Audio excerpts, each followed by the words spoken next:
Dito sa mundo, ito talaga yung totoo, yung realidad na dapat alam mo at ng lahat ng tao.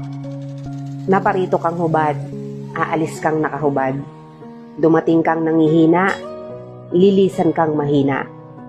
Iniluwal kang walang salapi at mga bagay, maglalaho kang walang salapi at mga bagay.